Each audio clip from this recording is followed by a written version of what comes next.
The League of Women Voters of Cape Ann is pleased to bring you half-hour interviews with the two candidates for Rockport Town Moderator. The League is a nonpartisan organization which encourages informed and active participation in government. We do not endorse individual candidates. The election is Tuesday, May 9th. I'm June Michaels, a Rockport resident. The candidate with me is Brian Sullivan, a partner in the law firm of Sloan and Welch. And having said you're a lawyer, I'd now like to start by your explaining in layman's terms, what does a town moderator do?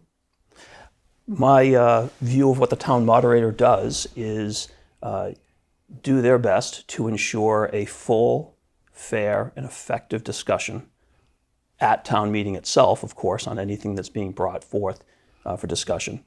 And there are many subtleties to that part of the role.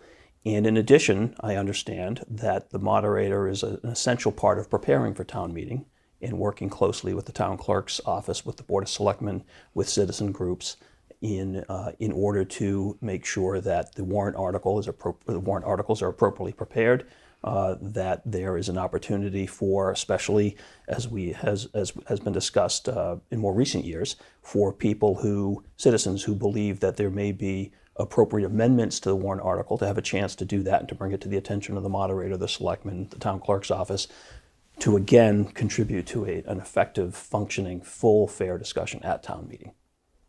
And the second part of the question is, how are you qualified to hold the job of town moderator? So I believe that anyone who has an inclination to look to be the moderator, to put themselves up to be the moderator, and the temperament, I know I have the inclination, I believe I have the temperament, that's going to be up to voters to decide, could draw on any number of experiences to help them explain why they believe they would be a good moderator, whatever it is that you do.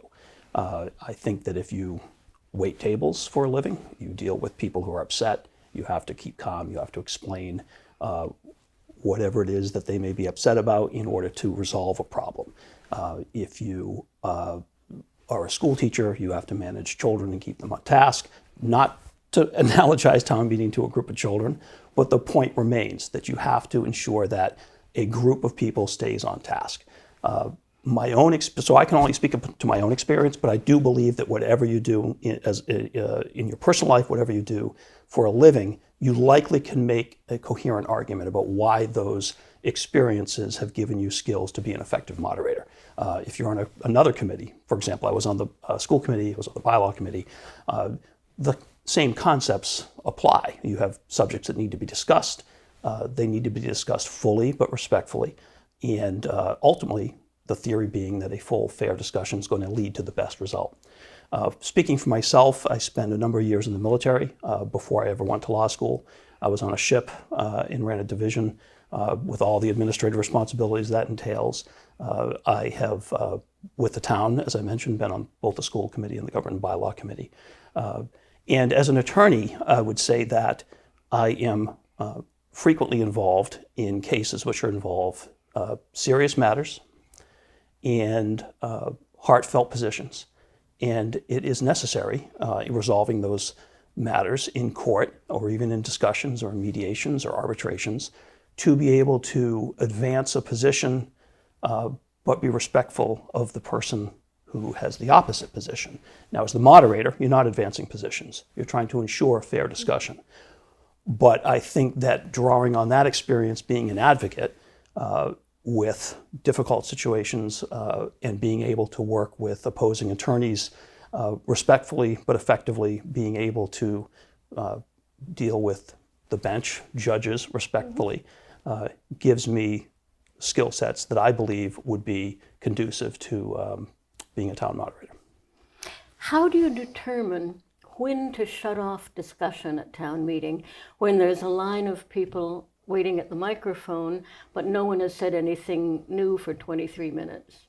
So my first answer to that question would be, and this of course came up at the most recent town meeting, my first answer to that question would be that it is not the moderator's meeting, it's not the selectmen's meeting, it's not an individual citizen's meeting, it's a collective meeting of the town. And the way the rules are set up, and I think that they're wise, if there is a motion to move the previous question, or previous question as it's addressed in the Robert's Rules of Order, that it's wise how this was set up. That motion is not subject to debate and goes to an immediate vote. If it carries by 2/3, then debate stops. The recent petition, which did not pass town meeting, I understand the motivation behind it, but it didn't pass town meeting. And I think it didn't pass town meeting because the meeting understood that mechanism. If there are a line of people lined up who want to speak, they may want to speak and they have the right to speak, even if it may seem repetitive. But at some point in the collective alchemy that is a meeting, someone's going to move that question. And especially if 2/3 of the voters want to move the question, someone's going to move it. Someone's going to be recognized by the chair. And once that is done, there's no debate and the vote's taken. If that vote fails and less than 2/3 of the people attending the meeting don't want to stop discussion, it's not up to the moderator to stop the discussion. The voters want to continue to discuss. And how do you decide when to act as a lawyer and explain that a motion is out of order or or another legal issue, and when do you boot the issue over to the town council? Well, my first instinct would be, unless it's clearly obvious, to boot it over to town council. And I don't at this point have the experience to say when I think it is patently obvious, but we all know the expression about a lawyer who represents himself. Town council's there for a purpose. They are being paid for their time. They have vast experience in municipal government. And so unless it were rock solid clear to me that something was out of order, and I cannot rattle off an example at the moment, my inclination would be to consult with town council. Sometimes town meeting gets a little boisterous. So how would you determine when it is time to speak calmly for a few minutes to calm down the situation? That's a great question that goes to my point about whatever experiences you have in life. We've all been in situations in groups of people where you have to, at some point, bring everybody's temperature down. So the other side of it is you can't and don't want to cut off legitimate debate. Sometimes debate can get a little emotional, but I don't think that in town meeting or in a meeting at the Board of Selectmen or the school committee or the bylaw committee or the DPW commissioners, pick a committee. I don't think personal invective, ad hominem attacks are ever really appropriate. And if it hits a certain point, then I do think it falls to the moderator to take whatever steps are needed to slow the discussion down, let everybody catch a breath, and then continue the discussion. But that's a real gray zone that I think it's one of those things that you know it when you see it, and it's hard to define it. Bob Fisnick, our retiring town moderator, cut back on the handouts that used to be in piles at the entrance to the town meeting. And this, in some ways, gives an advantage to the town committees and departments, which can get an explanation of the bill onto the warrant, the voter's booklet. Are there conditions in which you would allow handouts from citizens groups and private groups? I think there are. I can't define in detail when that would be something that would change, but I understand that concern. I think that a lot of changes have occurred with town meeting over the last 10 years or maybe even longer that have really made it a much more efficient process. I don't know, but I suspect that part of the thinking behind that was to increase efficiency. But I'm open to that. Another rule change that we've had in the last few years was the moderator wanting potential amendments to be given to him in advance of the meeting and in writing. That's good if you know you're going to make an amendment. But under what circumstances would you allow the amendments from the floor? So that's a great question, and I was actually quoted at town meeting by one of the proponents of a petition article on this subject from back in 2017 when I was in the bylaw committee. So when we made that change, it was my view at the time, and it remains my view now, that amendments from the floor should be allowed. I was not against putting into the bylaws encouragement that amendments be submitted ahead of time. The reason I was quoted is because, if I remember correctly, and this person has detailed minutes, so maybe they can go back and correct me, but I believe that initially there was some discussion about the bylaw change to make it mandatory. And if I recollect, I am the one who said, I don't think it should be mandatory. Make it suggested, encouraged, because it does hold up town meeting to needlessly have a lengthy, complicated amendment made on the floor of the meeting. But I believe I'm correct about this. The reason that bylaw came out of the bylaw committee with suggested and not mandatory language was because of my view that there needed to be the opportunity, I'm sorry, that's arrogant. My view to the committee, and that was agreed upon by other members of the bylaw committee, that we wanted to encourage that for sure. Bob's 100% right that amendments, complicated amendments, really bog down town meeting, but that we did not, or I did not anyway, want to take away the ability of a member at town meeting being able to make an amendment that might have occurred at the last minute, and that can become important. So that's my view on that. Thank you. Are there any rule changes or changes you would make in the way town meeting is run to make it run smoothly and make sure everyone has access? Well, it's the make sure everyone has access part of it that's obviously very important, and I think that's central to the moderator's function. One thought that I have, but I am open to this being something with which other people would disagree, and it may or may not make any sense, but I have often wondered, when we have non-binding resolutions, are those best kept in the lottery system or removed from the lottery system and either done at the beginning or the end of the meeting? Because a non-binding resolution certainly does not, in and of itself, address something that's not significant. They can be very significant in a larger political or social context, but they are non-binding. And the business of town meeting, at least the annual town meeting, first and foremost, is to make sure that we get a budget and we stay fiscally upright. So you've been on the Town Government and Bylaw Committee. How do you see the role of the town moderator in working with the committee? I think the town moderator, by nature, would work closely with the committee. The committee is one of the two advisory committees to the town meeting, and the moderator is responsible for ensuring an effective, fair, full discussion at town meeting.